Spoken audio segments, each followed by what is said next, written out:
My 68th birthday arrived on a brisk Saturday in late October, the kind of Ontario autumn day where the trees had already shed most of their leaves.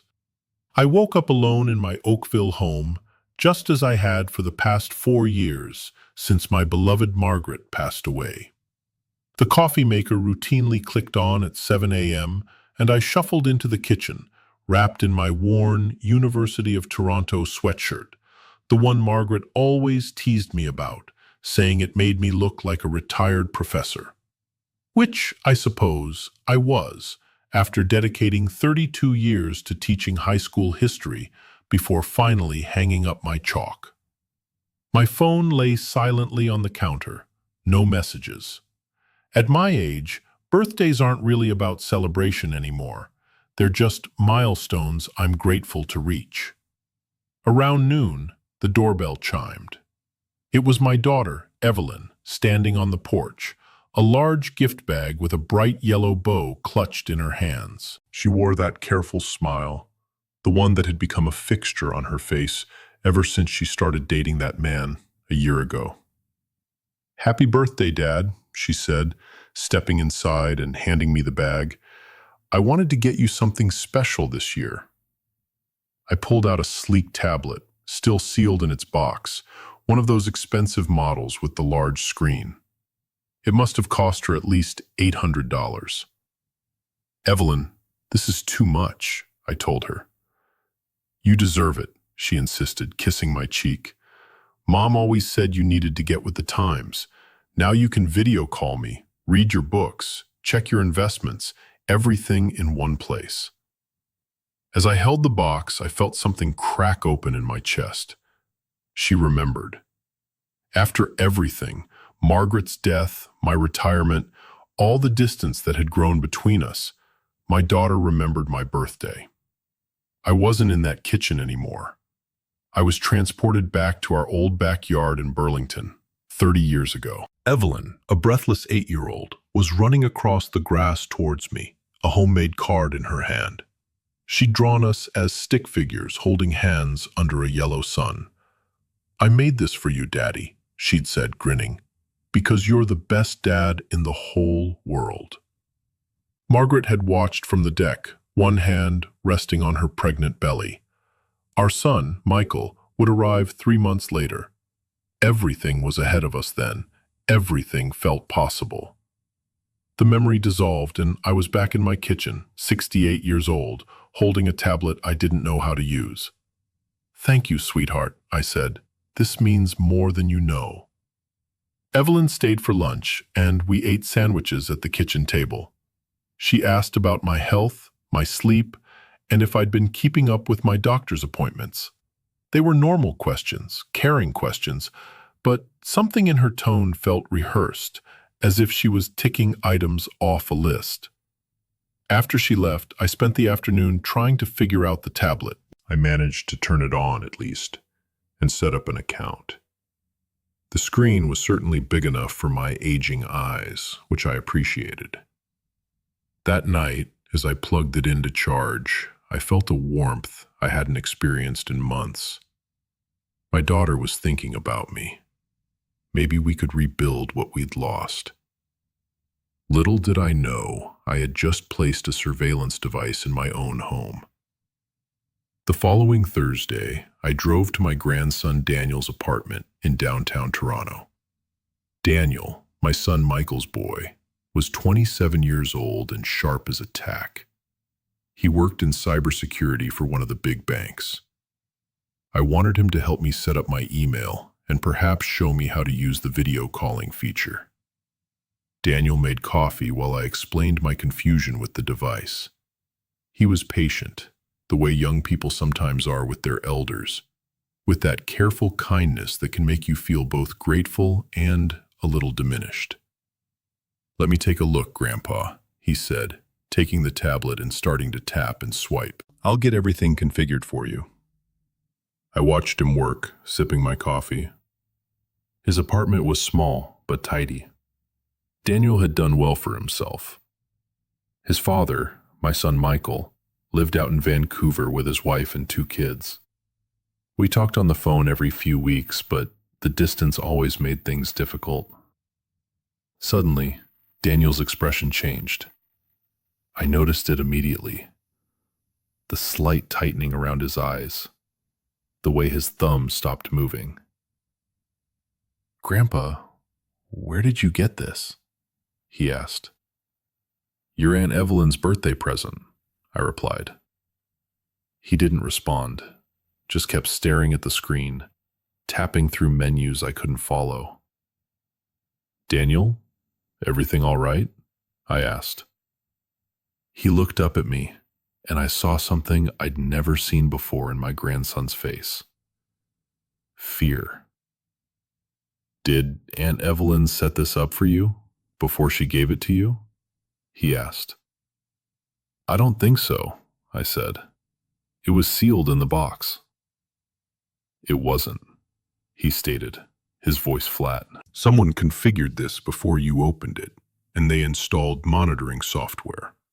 Professional grade, the kind we see in corporate espionage cases." My coffee went cold in my hands. "What are you saying?" I asked. Daniel set the tablet down carefully, as if it might explode. "I'm saying someone can see everything you do on this. Every website you visit, every password you type, every email you send. They can activate the camera and microphone remotely. They can watch you, Grandpa, listen to you, in your own home."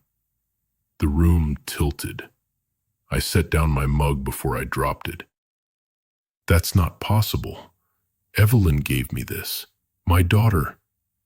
Daniel's jaw tightened. "I know what I'm looking at. I do this for a living. This software didn't install itself." "Maybe it was the manufacturer," I suggested. "Some kind of defect." "No," he shook his head. "This is deliberate. Someone specifically configured this device to monitor you before it was wrapped in that birthday paper." I stared at the tablet on his coffee table. It looked so innocent.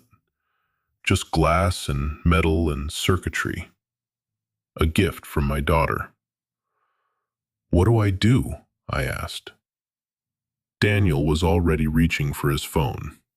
We called the police. Detective Sarah Chen, in her mid-40s, possessed a no-nonsense demeanor and eyes that had seen too much. She met us at the Toronto Police Service's Financial Crimes Unit the next morning. Daniel had made copies of everything he'd found on the tablet before we arrived. She examined his documentation carefully, asking technical questions I couldn't follow. Daniel answered each one with the precision of someone who testifies in court regularly. "Mr. Morrison," she said finally, turning to me, "your grandson is correct. This device was configured as a surveillance tool before you received it. Whoever did this has access to everything. Your location, your communications, your financial information, if you've accessed any banking sites." I hadn't. Thank God for my technological incompetence, I thought. "What does this mean?" I asked. "What do I do?" Chen leaned back in her chair. "First, I need to ask you some questions. Does anyone have a financial motive to monitor you? Do you have significant assets, life insurance, property?" I thought about it. My teacher's pension wasn't extravagant, but it was steady. The house in Oakville was worth close to $2 million in today's market. Margaret and I had been good savers.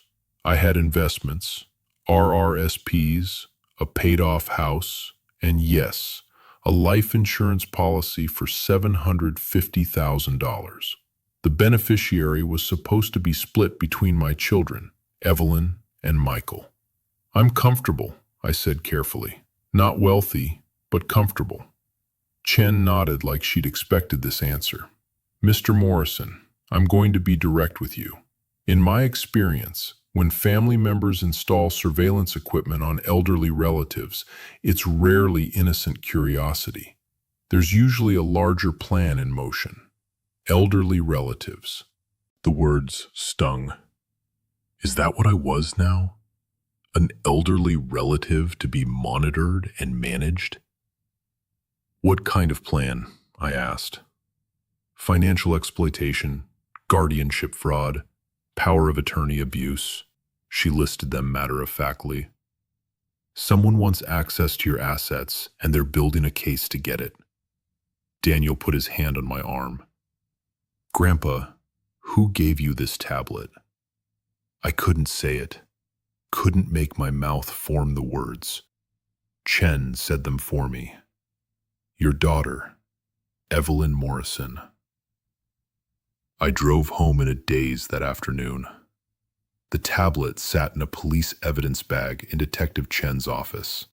She'd asked me to wait before confronting anyone, to let them investigate properly. Act normal, she had said. Don't let them know, you know. I parked in my driveway and sat there for a long time, staring at the house Margaret and I had bought 40 years ago. We'd raised our children here, celebrated holidays, birthdays, graduations. Margaret had planted the rose bushes by the front door the year Evelyn was born.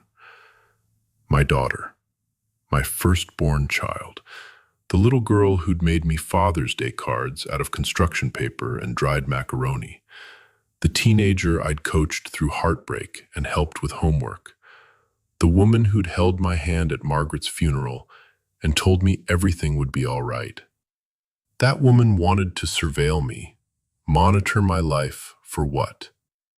I went inside, made dinner I couldn't taste, and went to bed early. I didn't sleep. I just lay there in the dark, staring at the ceiling, listening to the house creak and settle around me. The call from Detective Chen came 3 days later, on a Tuesday morning. Mr. Morrison, are you sitting down? I am now, I said, lowering myself into the kitchen chair. We've been investigating your daughter's recent activities. Financial records, communications, known associates. She paused. Are you aware that Evelyn has been in a relationship with a man named Victor Reinhold? The name was familiar. Evelyn had mentioned him once or twice casually, the way you mention a new coworker or neighbor. She's dating someone, I said. I've never met him.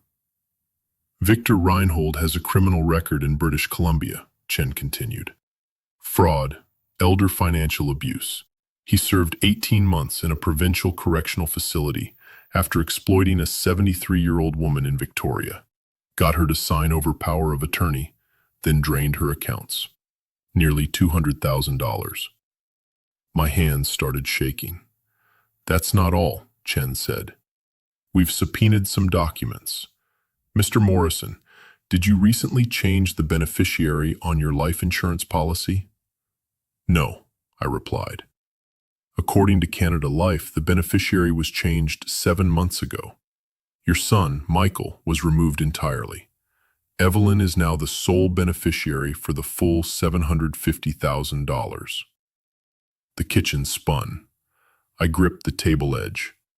I never signed anything. We suspected as much, Chen said. The signature on file doesn't match your known samples. Someone forged your name. I couldn't speak, couldn't breathe. There's more. We found evidence that someone has been making inquiries about guardianship proceedings in Ontario, specifically about having you declared mentally incapable of managing your own affairs. Mentally incapable. The words hit like a physical blow. On what grounds? I managed to ask. That's what we need your help to find out, Mr. Morrison, Chen explained. I know this is difficult, but if we're going to build a case, we need evidence of intent.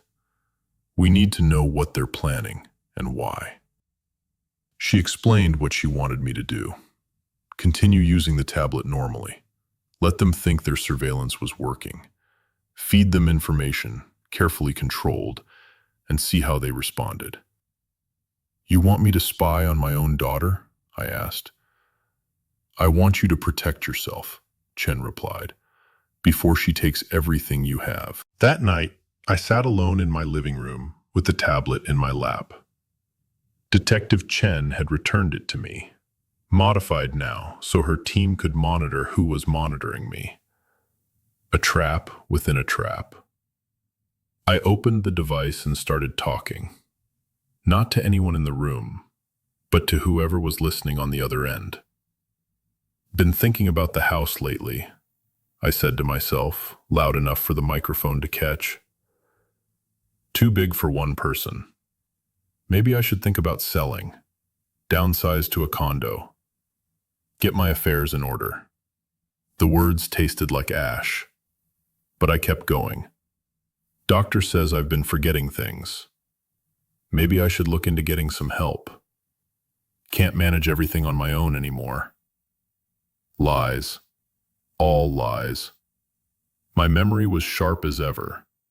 My health decent for a man my age. But I was building a character now. The confused old man who needed managing. The vulnerable senior who couldn't handle his own affairs. I was giving them exactly what they wanted to hear. The response came faster than I expected. Evelyn called the next morning, bright and cheerful. "Dad, I was just thinking about you. How are you feeling?" "Oh, getting old." I let my voice waver slightly. Some days are better than others. "I worry about you alone in that big house," she said. "Have you thought about what we discussed? Maybe looking at some options?" We hadn't discussed anything, but I played along. "I've been thinking about it. You might be right. Maybe it is time to make some changes." "That's so good to hear, Dad." Relief in her voice, excitement poorly concealed. "I could come by this weekend, help you look at some things. Financial planning, maybe get everything organized." "That would be nice, sweetheart," I said. After she hung up, I sat very still for a long time. Then I called Detective Chen and told her everything. Evelyn arrived on Saturday with a folder full of documents and that same careful smile. She spread papers across my kitchen table while I made tea, playing the role of the forgetful father who needed guidance. "I've been doing some research," she said. "There are some wonderful retirement communities near here. Full service. They handle everything for you." I looked at the brochures. Assisted living facilities, memory care units, places where they warehouse the elderly until they stop being inconvenient. "And I talked to a lawyer friend," she continued, "about setting up a power of attorney, just in case, so someone can help you manage things if you ever need it." "Power of attorney?" I repeated slowly, as if the concept was foreign to me. "It's just paperwork, a precaution." She slid a document toward me. "You'd still be in control. I'd just be able to help if you needed it." I looked at the form, then at my daughter's expectant face. This was a woman I'd held as a baby, a woman I'd walked down the aisle, a woman who'd cried in my arms when her mother died. This woman wanted to take my life away, one signature at a time. "I don't know, Evelyn. This is a lot to think about." "Of course," she said, patting my hand. "No pressure. Just think about it. We can talk more next week." After she left, I photographed every document she'd brought and sent them to Detective Chen. Then I went to the basement and did something I should have done weeks ago. I started looking through my own files. The filing cabinet had belonged to Margaret. She'd been the organized one, keeping records of everything. Insurance policies, tax returns, property documents. After she passed, I couldn't bring myself to sort through it all. I just left everything as it was, a shrine to her orderly mind.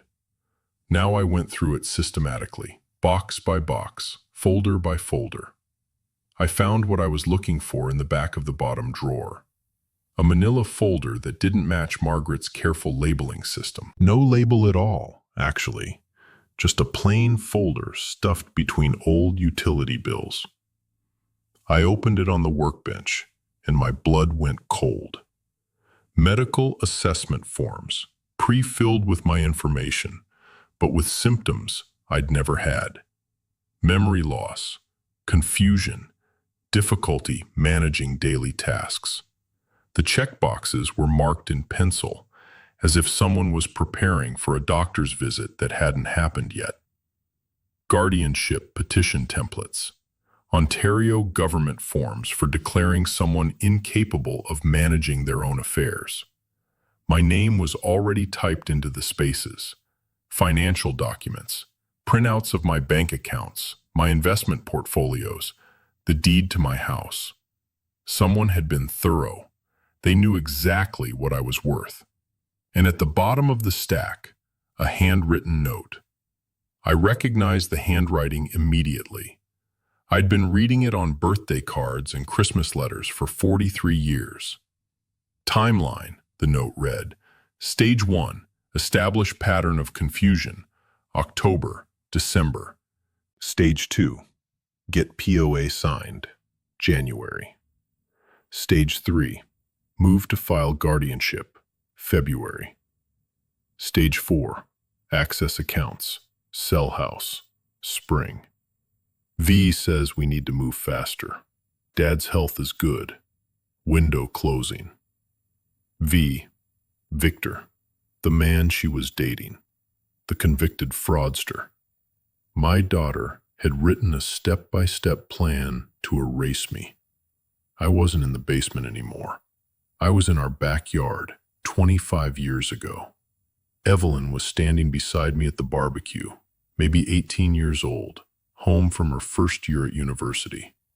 Dad, she'd said, watching the burgers sizzle, I don't know if I can do this. University is hard. Everyone seems smarter than me. I'd put my arm around her shoulders. Evelyn, you are exactly where you're supposed to be. You worked hard to get there. Don't let anyone make you feel less than you are. She'd leaned into me. Thanks, Dad. I don't know what I'd do without you. You'll never have to find out, I had told her. The memory shattered. I was back in the basement, holding papers that proved my daughter wanted to destroy me. I gathered everything carefully, photographed each page. Then I called Detective Chen. I found their plan, I said. Everything, timeline and all. The next 2 weeks were the longest of my life. Detective Chen coordinated with her team, gathering additional evidence, monitoring Evelyn's communications through legal channels, building a case that would hold up in court. I continued playing my role, the confused old man, the vulnerable senior who needed help. Evelyn came by twice more. Each time she pushed a little harder, brought more documents, asked more questions about my finances, my health, my plans for the future. You seem tired lately, Dad, she said during her second visit, more forgetful than usual.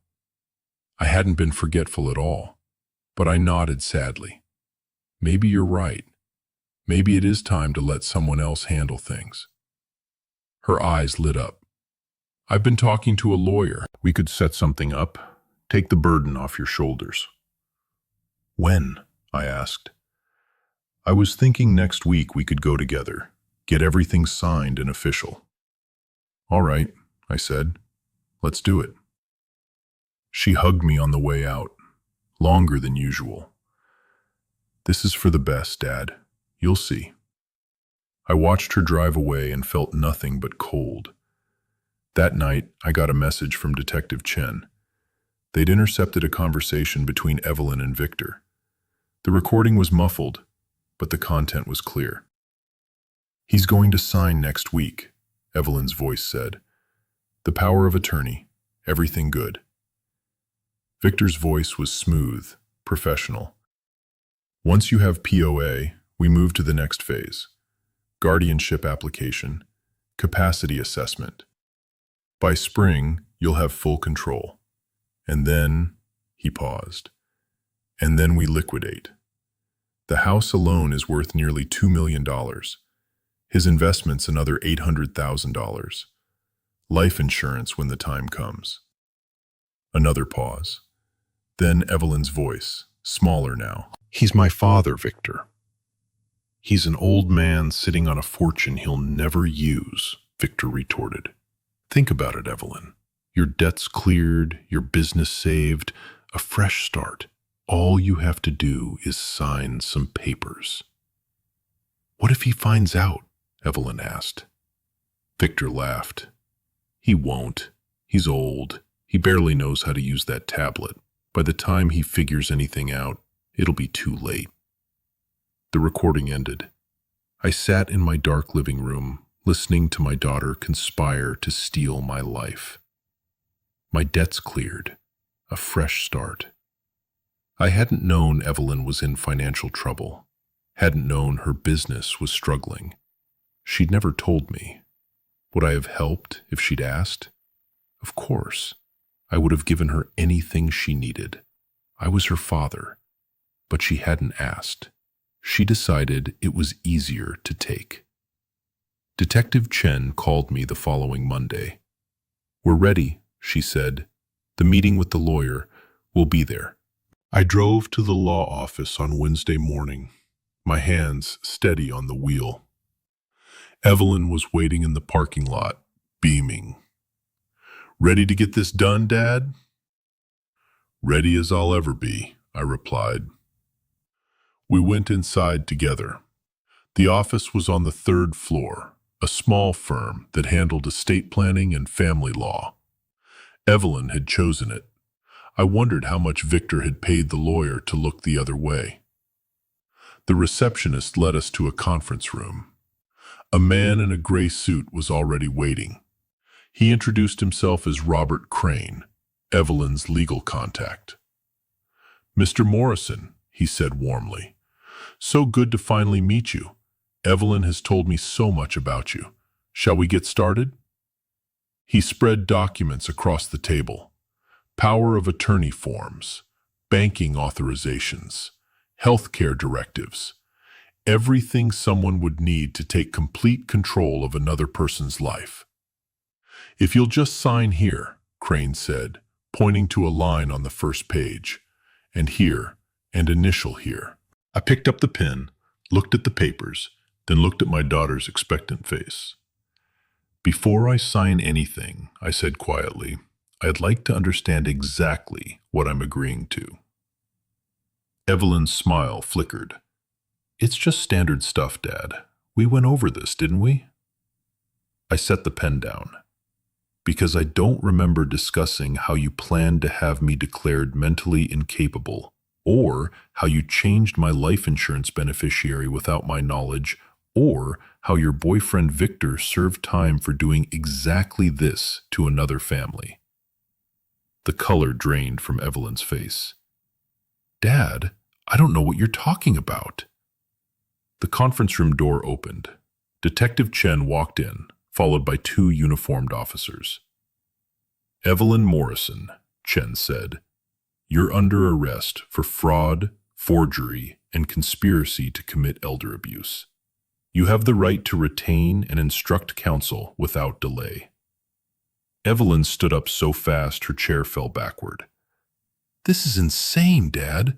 Tell them this is a mistake." I looked at my daughter, at the panic in her eyes, at the woman she'd become. "It's not a mistake," I said. "I've heard everything, Evelyn.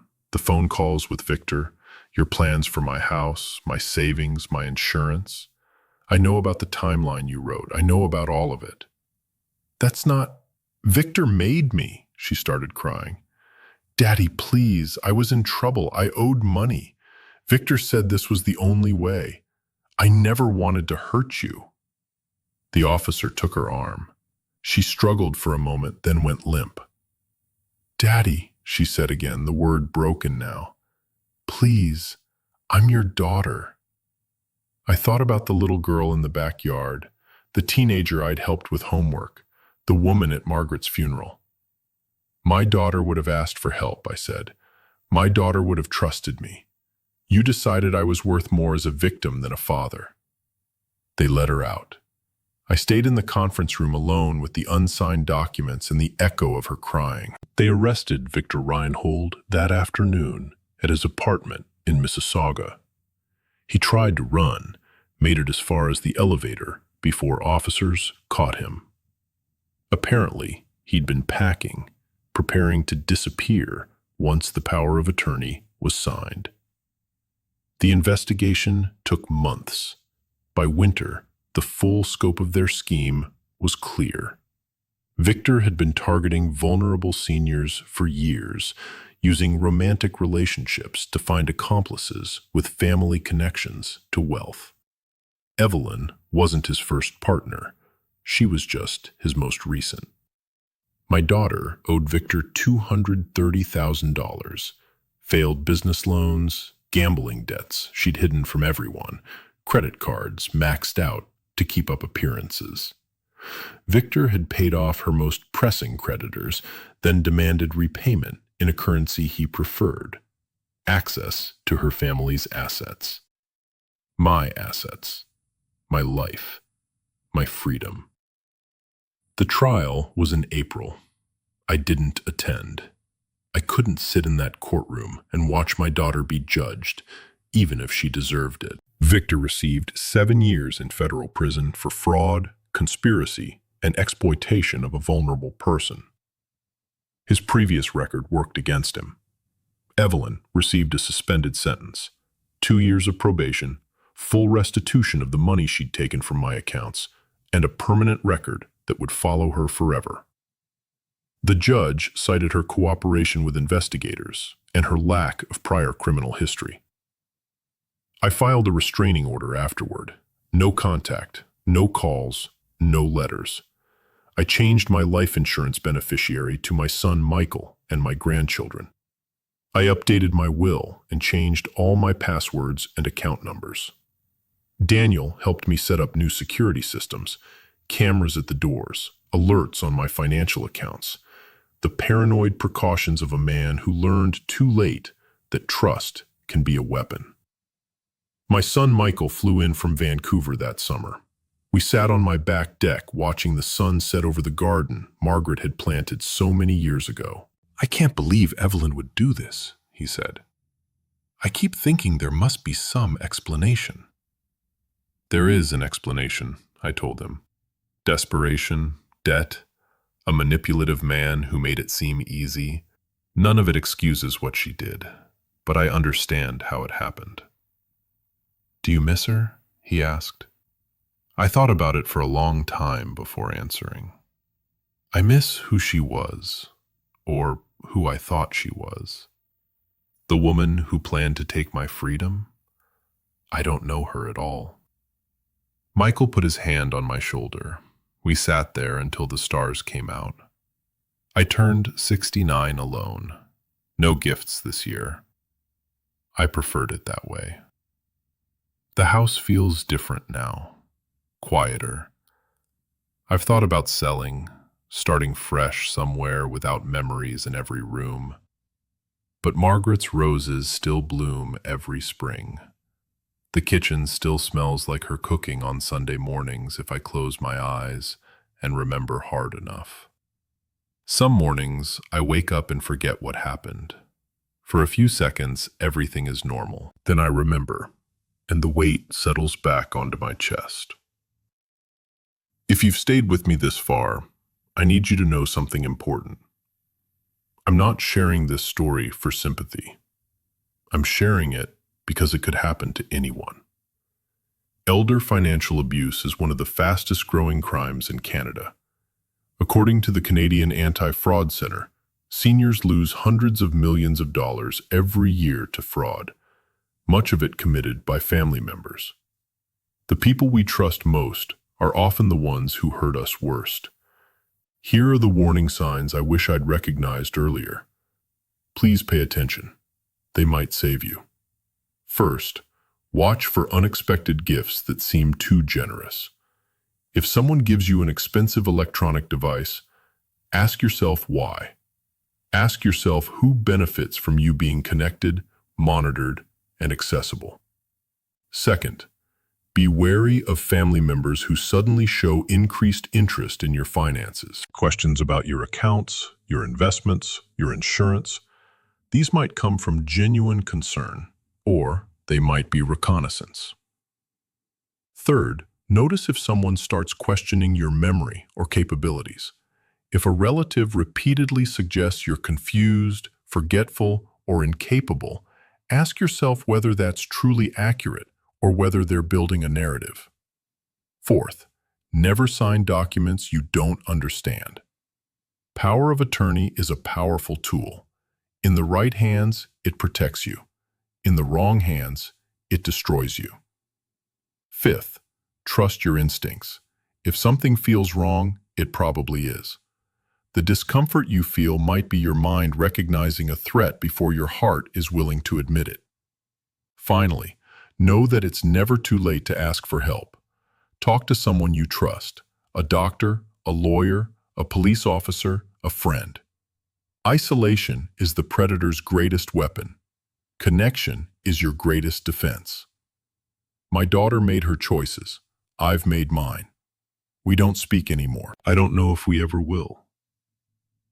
Some nights I still dream about that little girl in the backyard, the one who made me birthday cards out of construction paper. I wake up reaching for a past that doesn't exist anymore.